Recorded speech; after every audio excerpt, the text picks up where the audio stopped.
Have you ever wondered why some men seem trapped in a permanent state of struggle, while others remain unshakable in the face of chaos? It isn't about IQ, it is about wisdom. Stoicism teaches us that there are 7 specific phrases, verbal red flags, that signal a weak mind and a fragile spirit. If you catch yourself saying even one of these, you are unknowingly sabotaging your own power. Today we expose these silent killers and replace them with unbreakable truth. If you are ready to leave the path of the fool and walk the path of the sage, subscribe now. Let the transformation begin. The first mark of the foolish man is the refusal to accept ownership. When the stupid man, and by stupid, we mean philosophically unwise, faces a crisis, his first instinct is to look outward. He says, "It's not my fault. The economy is bad. My boss is unfair. My partner is difficult." He becomes the eternal victim. By blaming the world, he admits that the world has power over him. He voluntarily hands the keys to his happiness to strangers and circumstances. The Stoic, however, knows that blame is a waste of mental energy. Epictetus, the great slave-turned-philosopher, taught us that there are things in our control and things out of our control. The foolish man tries to control the external and ignores the internal. The wise man ignores the external and masters the internal. Consider the story of the 2 captains navigating a storm. The foolish captain screams at the wind, cursing the waves for being too rough, shouting at the gods for their cruelty. He abandons the wheel to shake his fist at the sky. The wise captain looks at the same storm and says nothing. He knows the storm does not care about his opinion. Instead, he adjusts his sails. He grips the wheel tighter. He focuses only on what he can do, steer. When you say, "It's not my fault," you are the captain screaming at the wind. You are declaring your own helplessness. A Stoic understands that while the event might not be your fault, the response is always your responsibility. To blame is to remain a child. To accept responsibility, even for messes you didn't make, is the first step toward manhood. As long as you are busy pointing fingers, your hands are too busy to build a solution. This is perhaps the most dangerous lie a man can tell himself. "He made me lose my temper." This phrase implies that your emotional state is a remote-controlled device, and everyone around you holds the remote. The foolish man believes that insults, traffic, or rude people force him to react.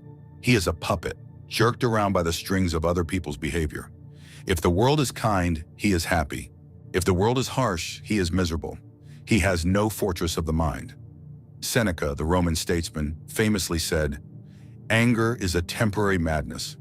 He described anger not as a sign of strength, but as a sign of weakness, a collapse of reason. When you say someone made you angry, you are admitting that you lack the discipline to guard your own mind. Imagine a man walking through a crowded market. Someone bumps into him hard. He spins around, furious, ready to fight, screaming about respect. Then he looks down and sees that the person who bumped him is blind and uses a cane. Instantly, his anger vanishes, replaced by compassion. What changed? The physical event was the same. The bump was the same. The only thing that changed was his judgment of the event. This proves that the stranger didn't make him angry. His opinion of the stranger made him angry. The stupid man is a slave to his immediate impressions. The Stoic pauses.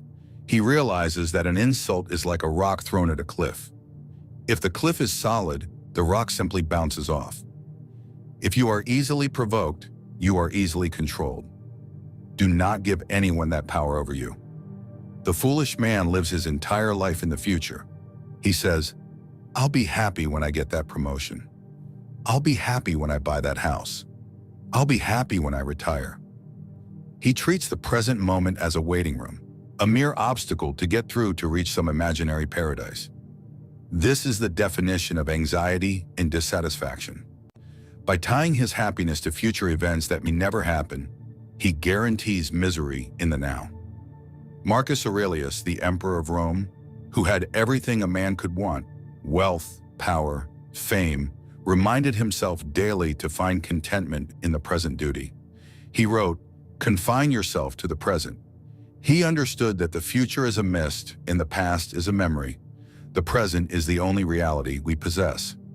There is a parable of a wealthy businessman who sees a fisherman resting by his boat at noon, laughing with his family. The businessman asks, "Why aren't you out fishing more? You could buy more boats, build a fleet, and eventually build a canning factory." The fisherman asks, "And then what?" The businessman says, "Then you could retire, sit by the ocean, sleep late, and enjoy your family." The fisherman smiles and says, "Sir, what do you think I am doing right now?" The stupid man runs on a treadmill, chasing a horizon he can never catch. He postpones his life until he is too old to enjoy it. Stoicism isn't about lack of ambition, it's about ambitious action without the desperate attachment to the result. If you cannot find peace in who you are today, you will not find it with $1 million tomorrow. You will simply be a rich, miserable man. Stop waiting to live. This is the cry of the man who believes the universe owes him comfort. When tragedy strikes, when he loses money, or falls ill, the foolish man feels personally targeted. He views hardship as an injustice. "Why me? I'm a good person. This isn't fair." He resists reality. This resistance creates suffering, turning pain, which is inevitable, into misery, which is optional. The Stoic embraces a concept called amor fati, a love of fate, not just tolerating what happens, but loving it.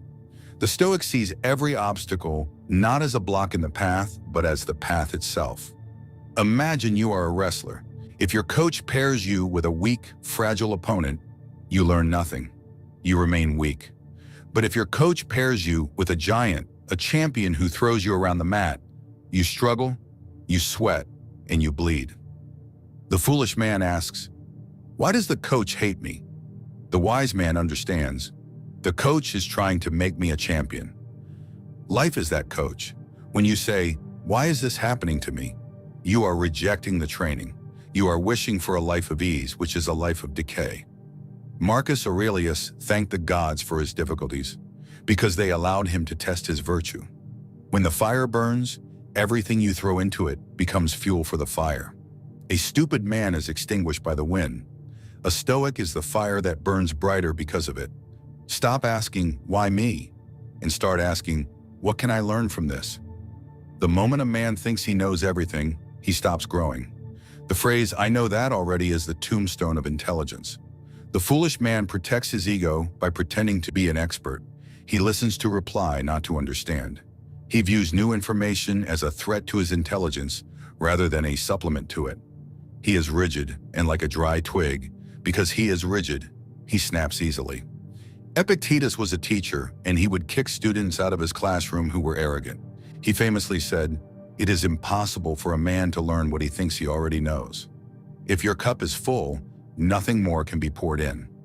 There is a Zen story that mirrors this Stoic truth perfectly. A scholar visited a master to inquire about Zen. As the master served tea, he poured the scholar's cup full, and then kept pouring. The tea overflowed, spilling onto the table and the scholar's robes. The scholar shouted, "Stop! The cup is full! No more will go in." The master replied, "Like this cup, you are full of your own opinions and speculations.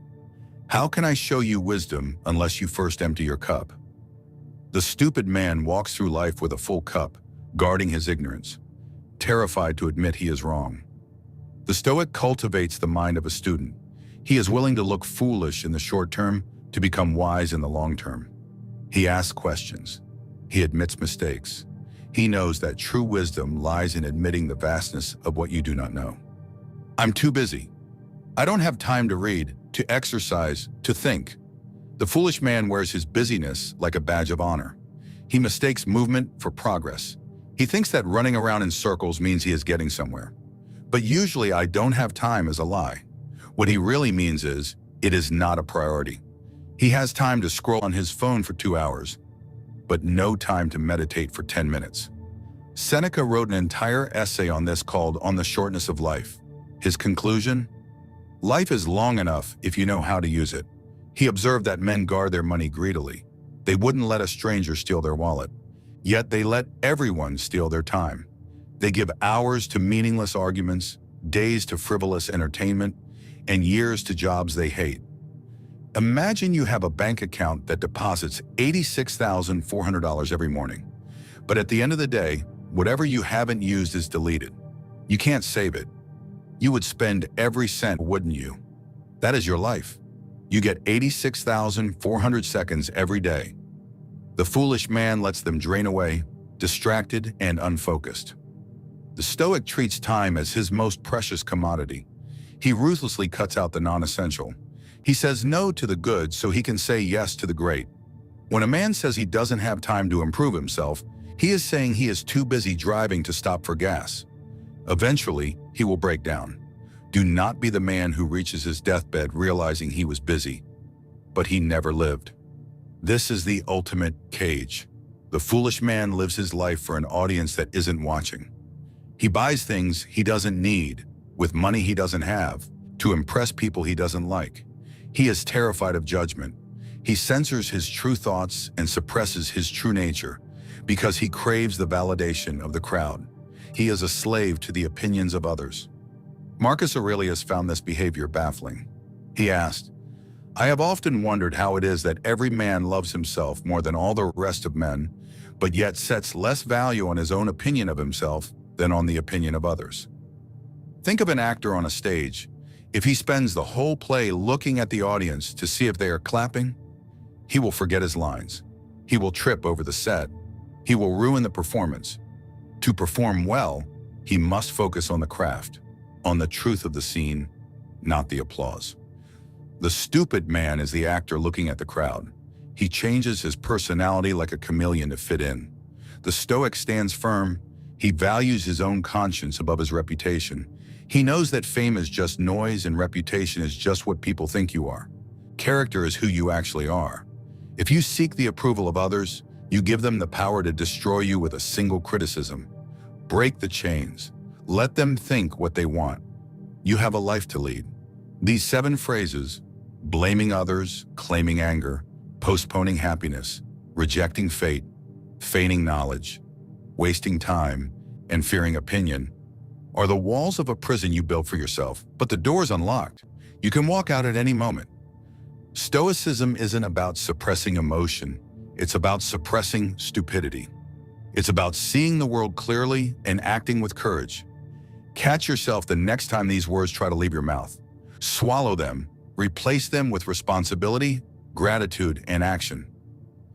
If this video added value to your life, do not let the lesson end here. Hit the like button to help others find this path, and subscribe specifically if you want to master your mind while others lose theirs. The choice is yours.